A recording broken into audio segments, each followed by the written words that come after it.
Assalamualaikum warahmatullahi wabarakatuh. Perkenalkan nama saya Masita Anissa. Saya dari kelas D1. Pada hari ini saya akan mempresentasikan tugas presentasi pada kuliah Etika Bisnis Kontemporer oleh dosen Ibu Parida yang berjudul Analisis Etika Bisnis pada kasus PT Green Life Indonesia, Perspektif Stakeholder, Teori Triple Bottom Line, ESG, dan Good Corporate Governance. Latar belakang. Mengapa kasus ini penting? Perusahaan modern tidak lagi dinilai hanya dari besarnya laba, tetapi juga dari bagaimana perusahaan menjalankan tanggung jawab sosial dan lingkungan. Meningkatkan kesadaran masyarakat terhadap isu keberlanjutan membuat banyak perusahaan menggunakan label green business sebagai strategi pemasaran. Namun, ketika klaim tersebut tidak sesuai dengan praktek nyata, muncul praktek greenwashing yang dapat menyesatkan konsumen, merugikan investor, merusak lingkungan, dan menurunkan kredibilitas perusahaan seperti kasus yang terjadi pada PT Green Life Indonesia yang menjadi contoh nyata permasalahan tersebut. Konsep greenwashing. Greenwashing adalah tindakan perusahaan memberikan informasi yang menyesatkan mengenai kepedulian lingkungan untuk membangun citra positif. Padahal dampaknya sangat besar seperti yang saya jelaskan tadi, yaitu menurunkan kepercayaan konsumen, merusak reputasi perusahaan, menimbulkan resiko hukum, dan menghambat pembangunan keberlanjutan. Ringkasan pada PT Green Life Indonesia, greenwashing manipulasi citra perusahaan yang latar belakang. Green Life Indonesia merupakan perusahaan air minum dalam kemasan yang selama 5 tahun terakhir aktif mengkampanyekan slogan 100% ramah lingkungan. Perusahaan memperoleh citra positif melalui berbagai kegiatan CSR, kegiatan penghijauan, serta promosi penggunaan kemasan yang diklaim dapat didaur ulang. Namun, investigasi media menemukan bahwa lebih dari 80% limbah plastik perusahaan tidak pernah didaur ulang. Perusahaan masih menggunakan pemasok yang membuang limbah ke sungai, dan laporan keberlanjutan hanya menampilkan data positif dan menyembunyikan data yang sebenarnya.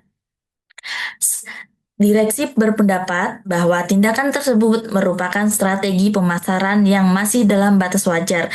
Namun nyatanya setelah berita tersebut viral, saham perusahaan menjadi turun, konsumen melakukan boikot, investor mulai menarik investasinya, dan pemerintah melakukan investigasi. Pelanggaran etika bisnis pada kasus ini.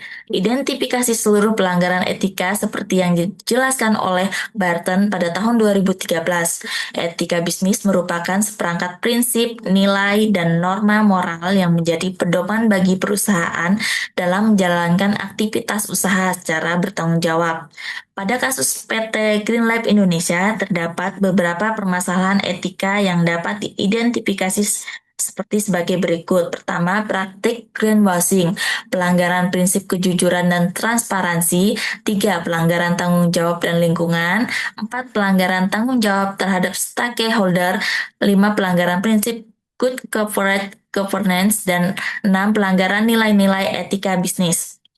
Analisis teori. Teori stakeholder. Teori stakeholder dikenalkan oleh Edward pada tahun 1984 yang menyatakan bahwa perusahaan bertanggung jawab tidak hanya kepada pemegang saham saja, tetapi juga kepada seluruh pihak yang berkepentingan, seperti konsumen, karyawan, investor, pemasok, pemerintah, masyarakat, dan lingkungan.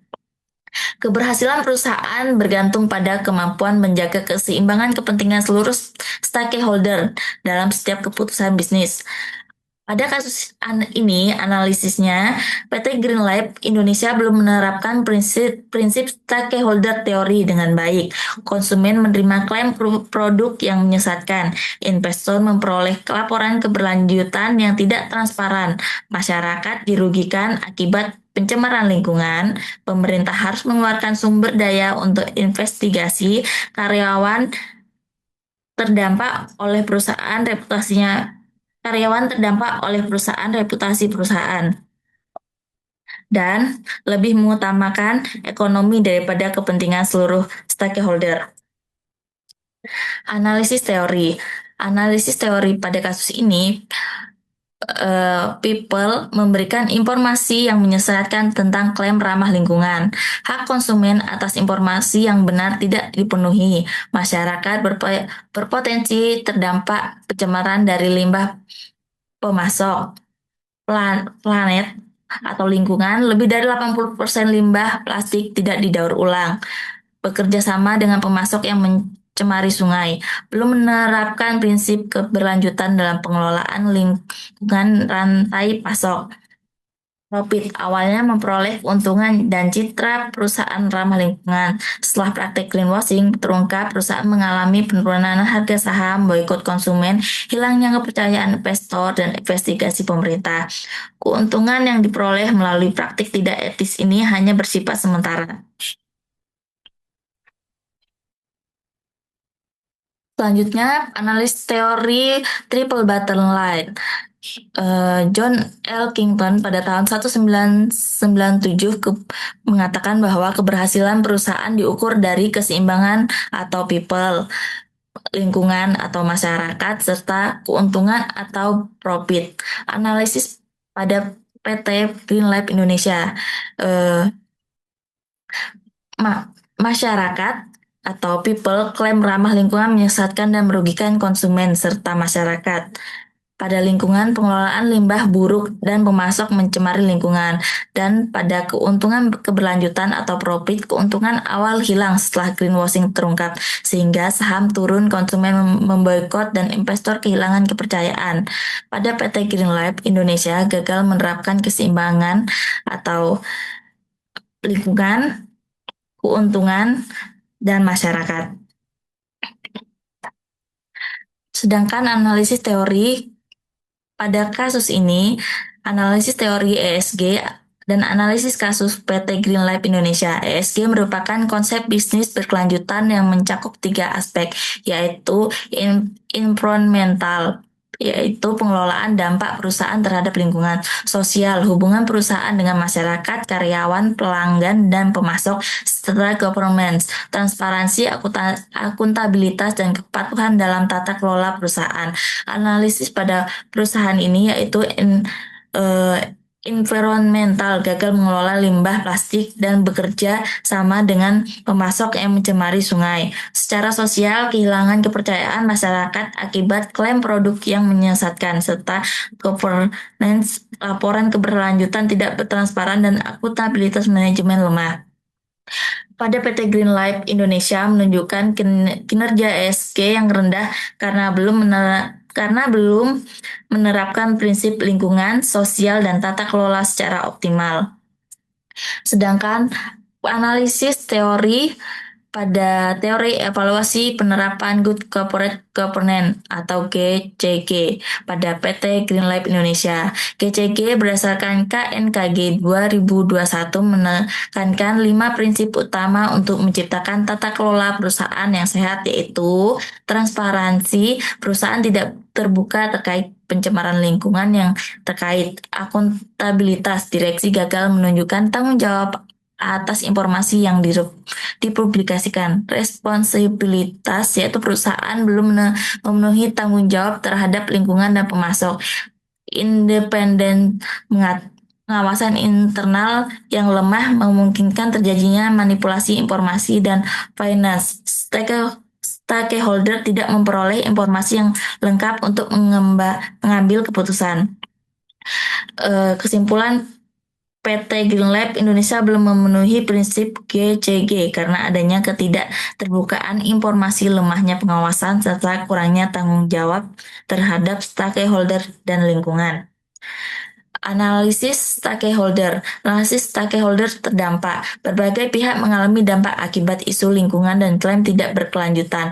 Stakeholder dampak yang dialami yaitu konsumen. Bagi konsumen, tertipu klaim ramah lingkungan dan kehilangan kepercayaan.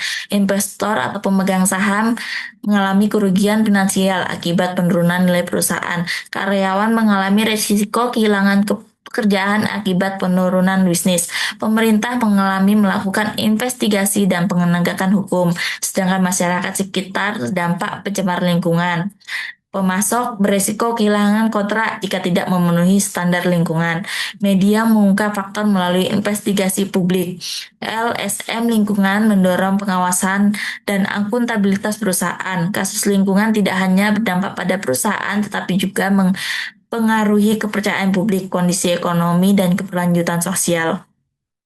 Analisis resiko bisnis. Resiko bisnis jangka panjang.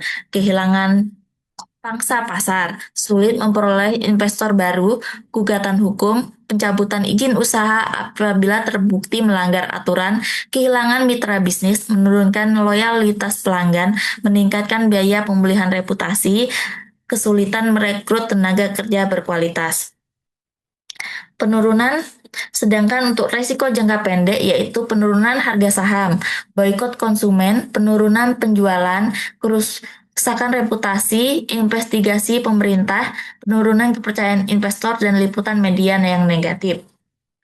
Alternatif solusi menurut saya yaitu menghentikan praktik greenwashing. Dua, memperbaiki pengelolaan limbah. Tiga, meningkatkan transparansi. Empat, memperkuat tata kelola perusahaan. Lima, mengevaluasi pemasok. Dan enam, membangun keberhasilan. Strategi implementasi solusi pada PT Green Lab Indonesia dilakukan secara bertahap untuk memulihkan kepercayaan dan membangun keberlanjutan bisnis. Pada jangka panjang, pemulihan reputasi melalui permintaan maaf, audit independen, dan perbaikan tata kelola. Jangka menengah 6-12 bulan, peningkatan kinerja ESG melalui perbaikan limbah, pemasok laporan GRI, dan pelatihan. Jangka panjang pada 1-3 tahun ke depan yaitu integrasi ESG, target pengurangan emisi, evaluasi berkala, dan kolaborasi keberlanjutan. Dan dengan harapan target akhir yaitu membangun perusahaan yang transparan, beretika, dan berkelanjutan. Kesimpulannya, kasus PT Green Life Indonesia menjadi bukti bahwa strategi bisnis yang hanya berfokus pada citra ramah lingkungan tanpa didukung tindakan nyata dapat merusak kredibilitas perusahaan. Praktik greenwashing menunjukkan kegagalan perusahaan dalam menjalankan prinsip stakeholder theory, triple bottom line, ESG, dan corporate governance. Untuk menghindari dampak serupa, perusahaan harus melakukan perubahan menyeluruh melalui transparansi informasi, tanggung jawab terhadap lingkungan, serta penguatan sistem pengawasan internal. Keberlanjutan perusahaan harus dibangun berdasarkan integritas, bukan sekedar pencitraan. Berikut daftar pustaka saya, dan terima kasih. Mohon maaf apabila jadi kesalahan pengucapan dan lain sebagainya. Wassalamualaikum warahmatullahi wabarakatuh.